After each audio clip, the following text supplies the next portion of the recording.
All right, sports fans, how's everybody out there doing? William Martin coming at you one more time here on YouTube with another edition of 300 Pounds of Sports Knowledge Podcast.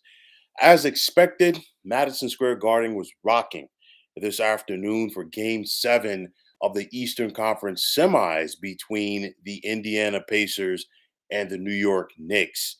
It was a who's who, as always, on Celebrity Road today at the world's most famous arena, from Ben Stiller to John McEnroe, just to name a few, as they, along with the 19,000 plus at the Garden, were trying to will the Knickerbockers to a victory today.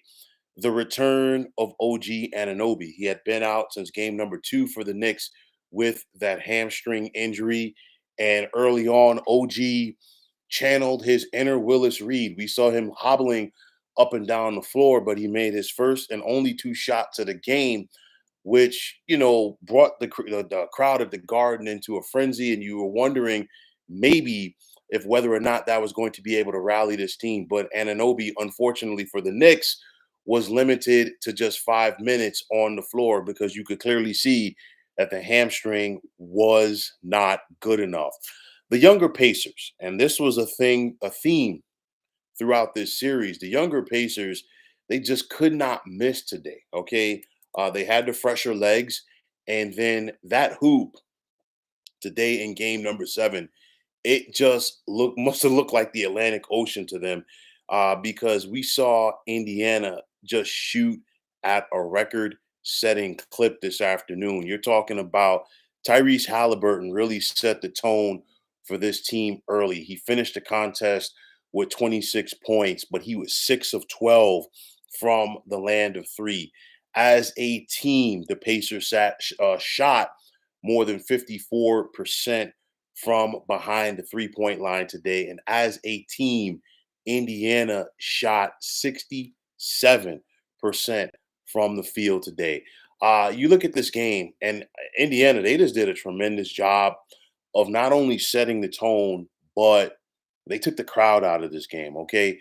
They were up 39-27 after the first quarter. They were up 15 at the half. And of course, for those who believe in revisionist theory, history or whatever, you go back to the 1994 conference finals game 7 between the Knicks and Pacers. That Indiana team, I think they had a 12, maybe 15-point lead over the Knicks at the half before those Knicks came back. And it looked like the Knicks were going to rally. They got it down to about 8 points in the third quarter. The crowd was getting back into the game. But then the wheels fell off for the Knicks officially when, unfortunately for them, Jalen Brunson suffered the broken hand. And of course, when he suffered that broken hand, it was all she wrote for the Knicks. You look at this Pacers team, they did not lead at any point in this series until, as far as being ahead in the series overall, until winning game 7 today. But getting back to them, they really did a good job today, taking that crowd out of the contest. Indiana outscored the Knicks in every single quarter today. All 5 Pacers starters were in double digits, and the lowest output came from Miles Turner, who had 17 points. So there was plenty of balance out there. Pascal Siakam finished with 20 points. Naismith finished with 19 points. Miles Turner, like I said, 17. Nimhard had 20. And then you had Halliburton, of course, with 26. And then TJ McConnell coming off the bench with 12. The Knicks, plain and simple, they just ran out of gas. There's no other way to say it. They ran out of gas and they ran out of bodies, as this was a mash unit that we saw out there. Josh Hart was injured in game 6. Like I said, OG Ananobi was injured in game number 2.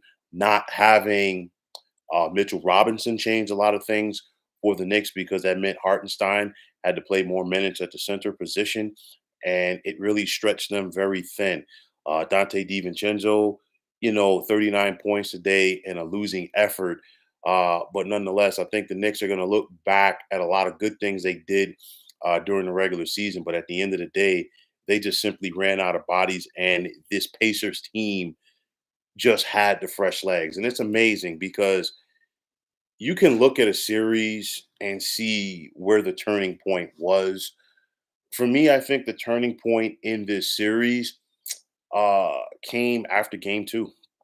We saw a very frustrated Rick Carlisle, and I talked about it at the time. You know, could be very publicly critical of the officiating during this series. I think the NBA fined him 30, maybe $35,000. And I've talked about how coaches have done that in the past to try to get the calls, the necessary calls that they want uh, afterwards. And we saw the Pacers get those calls in game number three. And getting over that hump gave them that confidence because we saw them blow out the Knicks in game four. They didn't waver, okay, after they themselves were blown out at the Garden in game number five, went back home for game number six, and then, of course, taking care of their business against a depleted Knicks team this afternoon at MSG. For what it's worth, Indiana, in games one and two, they really had opportunities to win those games late. And, they had leads, double digit leads in the second half in both of those contests and games one and games two before the bottoms fell out in each contest and they lost. But credit to this young team for going out there and taking care of their business. It's one of those where I talked about this being a factor at the beginning of this series, and it was the speed of the Pacers, and we saw that. I know that the Bucks were depleted in round number one. Indiana sped them up. The Knicks were depleted here again, and nonetheless, like I said throughout this series, the Pacers, since they're not a good defensive team, their offense was going to have to be their defense, and that's what they did. And also, credit to Rick Carlisle because the Pacers made adjustments throughout this series. Most importantly, the attention that they started giving Jalen Brunson after going down 2-0 in this series, double and triple teaming him, picking him up as soon as he got the ball off the inbounds pass, making him have to work. Things like that don't show up in the stat sheet, but they count and they matter because now you're making a guy have to work a little bit harder than he might want to, a little bit harder than he's expected to. And the fact that even if it's an additional 2 or 3 seconds that it takes for Brunson to get the ball up the court, that's 2 or 3 seconds less or 2 or 3 seconds more that the Knicks have to wait before they can get into their offensive set. So those things, they don't show up on the stat sheet, but they matter. Okay.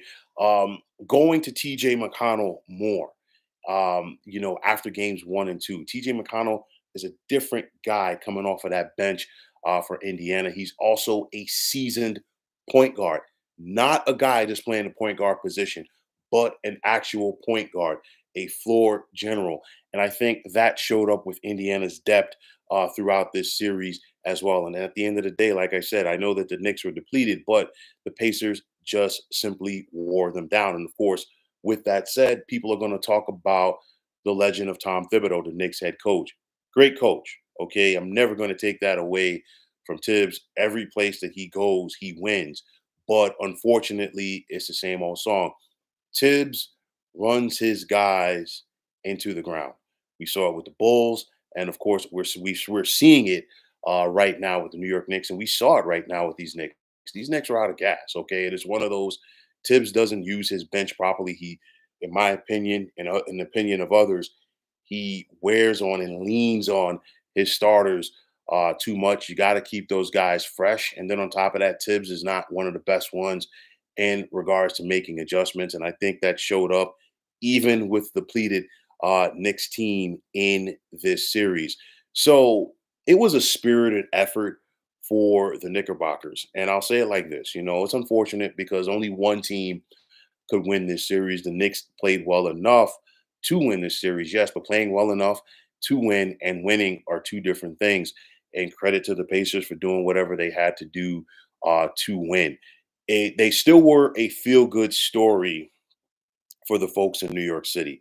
It's been a while since, the Big Apple has really gravitated to the Knicks in the fashion that we saw them gravitate to the Knicks team this year. Probably, in my opinion, not since maybe the last time they made the NBA Finals in 1999. It's probably the last time that the Knicks really captivated New York City in the way that they just did this season. And even in defeat today, The folks that were at MSG and the folks that did stay until the 48 minutes were up, they did salute their team. They saluted them when Tibbs took out guys like Hart and guys like Dante DiVincenzo in that contest when it was clear that the Knicks were not going to win, and the fans there did show their appreciation for this team. So let's see how the Knicks can build off of that.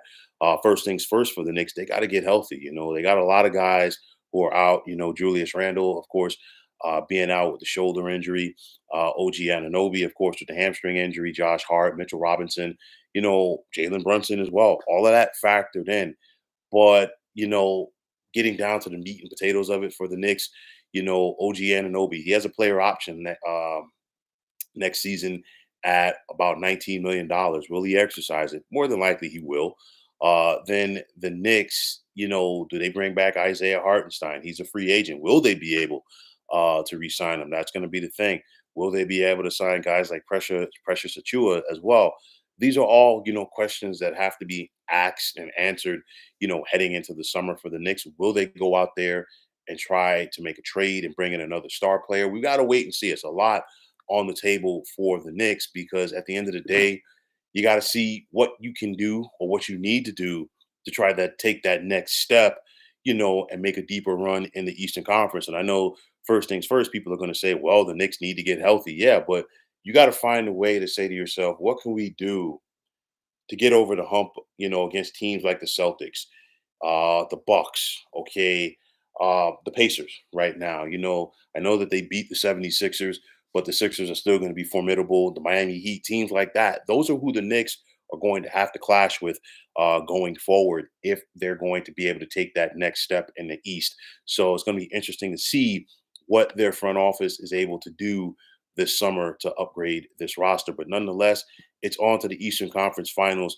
for the Indiana Pacers. The Pacers at this point, I think they're playing with house money. You have a young team that, to me, I think they might be a year or two ahead of schedule. And I know that there are probably some people that really did not pay attention when Rick Carlisle returned to the Pacers after he was let go by the Dallas Mavericks as their head coach. And of course, people, don't understand. Rick Carlisle is a solid head coach, and he's been a solid head coach in the NBA for quite some time with the Pistons, with the Pacers, with the Mavericks, and now back with the Indiana Pacers. And to his credit, okay, he has adjusted his style to the team that he has. This Pacers team is a running team. You just get them out in the open floor and let them do what they do.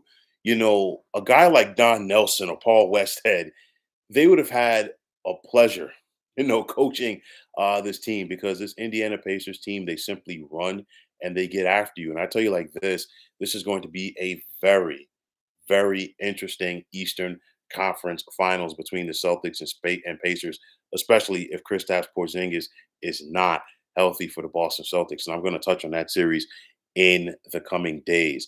But nonetheless, this was a tremendous series, up and down, in and out. And I think, it's kind of a reflection of these playoffs in the NBA. I think that they have been truly exciting, East and West. This was another tremendous series here. And of course, unfortunately for the fans of the New York Knicks, they had to watch their favorite team's season come to an end today. But nonetheless, for the Pacers, this team, they're young, they're hungry, and they are coming and they are the real deal. And now they've got a date with the Boston Celtics for a shot to win the Eastern Conference Championship. For the Knicks, like I said before, they simply just ran out of gas. And more importantly, they ran out of bodies. But at the end of the day, surviving and advancing, it's a war of attrition. And the Pacers are still rolling. So, folks, that is going to wrap it up. And as always, I want to take this time out to thank all of you for tuning into the 300 Pounds of Sports Knowledge podcast here on YouTube. I want to take this time out to thank all of you fine folks out there for tuning in. And if you have not already, please feel free to subscribe to this channel. Now, if you're on the X, formerly known as Twitter, please feel free to follow me at 300 Pounds of Sports. And like I always say, if you follow me, it will be my pleasure to follow you right back. There's also the sports discussion group on Facebook at the Sports Depot 365. Now you can check it out. Drop a line and be a part of one of the better sports debating sites going on social media. So, once again, fine folks, my name is William Martin, and I am signing off. And I'm saying take care and have yourselves a wonderful day.